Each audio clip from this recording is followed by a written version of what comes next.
Hey folks, Matt Easton here, scholagladiatoria of course, and I was just reading your lovely comments. I thought rather than just responding to your comments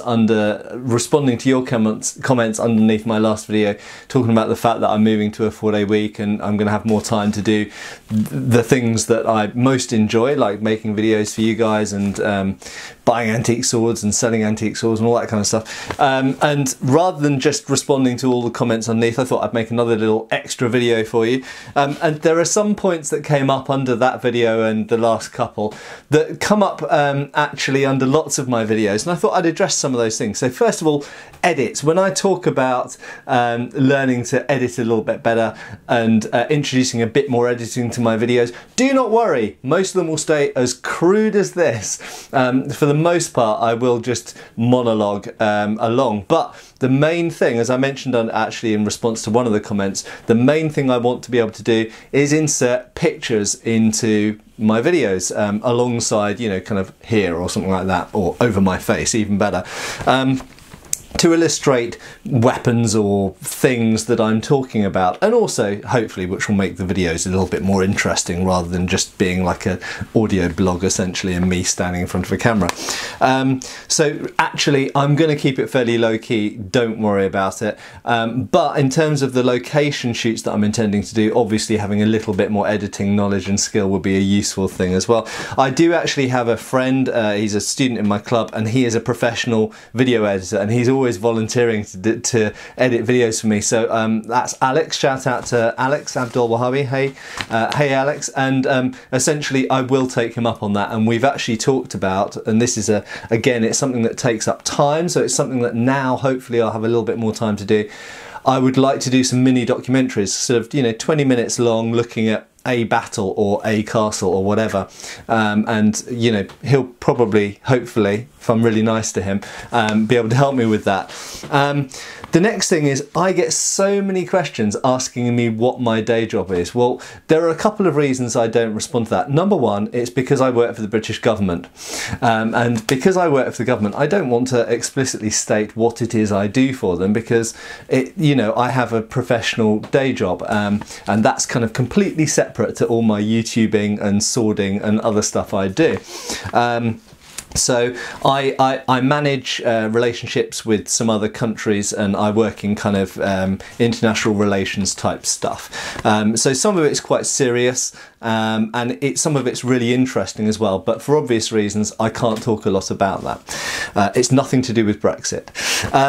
And the next thing is, people talk about, they say, Matt, you should be consulting for movies and TV and stuff like that, and connected to that, some people pick up on the fact that because I've mentioned in some videos that I did some BBC consulting, and in fact, so the point is, I actually have done a bunch of consulting. I've done both non-paid, in other words, just because I was interested in the project, but I've also done paid consulting, and I've appeared on Ancient Assassins. If any of you watched that documentary series, I'm on at least 2 of the episodes of the most recent season of Ancient Assassins. So I have done a little bit of TV work, mostly behind the scenes, but I have appeared in front of the camera as well. There was one really good documentary that came out about Richard III that I actually did quite a little talking on, and I got completely cut. I don't take that personally. I don't think it was anything particularly to do with me. I think it was just that they ended up with more material than they needed. But anyway, so I have done a bunch of TV stuff.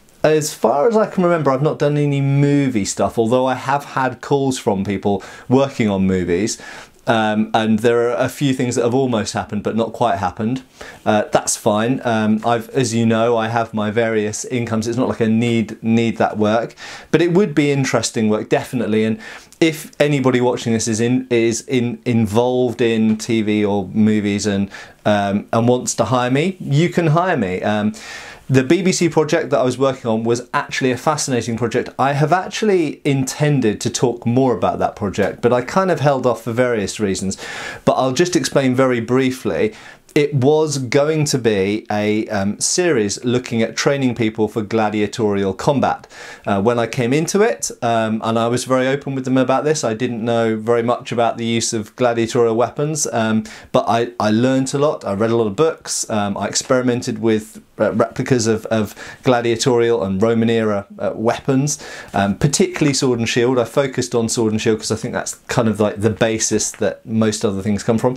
In terms of the retiarius, the use of the trident was quite transferable skills from the spear and bayonet stuff that I teach anyway, and it was a fascinating and brilliant project to work on. The BBC were excellent employers. They paid up. Some people I've worked for and done consulting for it was quite difficult to get money out of them, but the BBC are brilliant. They pay well, and they pay regular, you know, they pay when they should do. You don't have to chase them. And the most rewarding part of it, really, apart from the money, was that I trained up 4 people in gladiatorial combat, and it was partly an experiment because I was, you know, learning on the job, as it were. I was transferring my martial arts experience to these new weapon sets. Luckily, I had done a fair amount of experimentation with large shields previously, so that was mostly transferable to the Roman scutum, although there are some differences with the Roman scutum to do with the shape, the length, the curvature, and the fact that it's boss held this way rather than this way.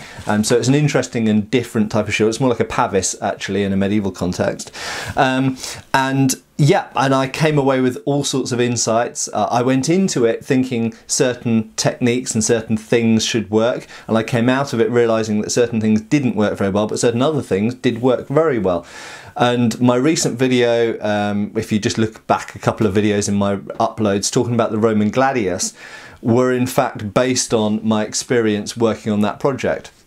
So, and some of my preconceptions about the gladius were changed by working on that project, and one of the key things was the thrust versus cut thing, and very clearly a gladius can cut and thrust, but what I found is the use of the scutum, and especially if you've got large helmets as well, which really dictate a lot of gladiatorial combat, the fact you've got such a large helmet.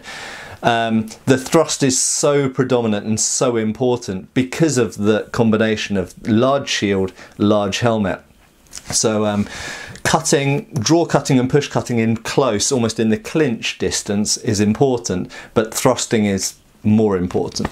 The next thing I get asked about a lot is time commanders. I did a video with Lloyd, Lindy Beige, where we both were invited to go and be a YouTuber team fighting against, in fact it was 2 YouTuber teams fighting against each other on a special essentially a special experimental dry run of time commanders, and it was great fun. It was a great day. It was great. To be honest, the best thing about the day was getting to meet Lloyd and know Lloyd a little bit. I've watched his videos for many years. Probably watched his videos for a couple of years before I started making my own regular videos, and it was great to meet him and find out that he's basically exactly the same in real life as he is on videos, which is, you know, not all YouTubers are. I think some YouTubers are actually probably quite shy in real life, but he's exactly like you see on camera, and so it was a great fun day. But a lot of people ask me, when is that episode going to air, or where can we see the footage? Now, unfortunately, both Lloyd and I filmed a little bit of stuff, but they had a camera person there filming loads of stuff, so we didn't bother filming that much because, as far as we were concerned, they were going to put probably online, for online publicity, they were going to put an episode showing these YouTubers battling each other. And for some reason, they never did. We asked them about this. There were like 3 different companies involved with doing this day, and there were some people there from the BBC, and no one seems to know what happened to this footage. We tried to get hold of it. Both Lloyd and I contacted them and asked them, well, if you're not going to use the footage, can we get it? And essentially we ended up with nothing. So it was kind of a big disappointment, actually, because it would have been a lot of fun for you to watch, and it would have been a lot of fun presumably for us to watch back as well. And that footage, we have no idea what became of it. It just kind of disappeared into the ether, was never used for anything. So kind of disappointing. And finally, I've had several questions about those hooks. Are they new hooks? No, they're not new hooks. They're simply, I moved some swords around, I moved some swords into storage and moved some swords around here, there and everywhere. And so those swords are temporarily there, and they're not very good fits for the hooks, and the hooks are more visible than they normally are, but they are the same hooks. And in terms of where I buy my hooks, those hooks are standard coat hooks from a hardware store, which work for certain things, and the hooks I use on the wall here, which are better really, but they're more expensive, I think they're made by Windless, and they're available through the Night Shop. So there we go, there's some answers to some questions, and once again thank you very much for all the support from all of you, whether you're a regular YouTube viewer, subscriber, or if you're also a Patreon supporter. Doesn't matter, it all contributes to me being able to do more of the things I love and hopefully produce more things for you to enjoy as well. So thank you very much guys, cheers. Thank you for watching. Please subscribe, follow us on Facebook. You can buy t-shirts through Spreadshirt, support us on Patreon, or follow us on Pinterest. Thank you.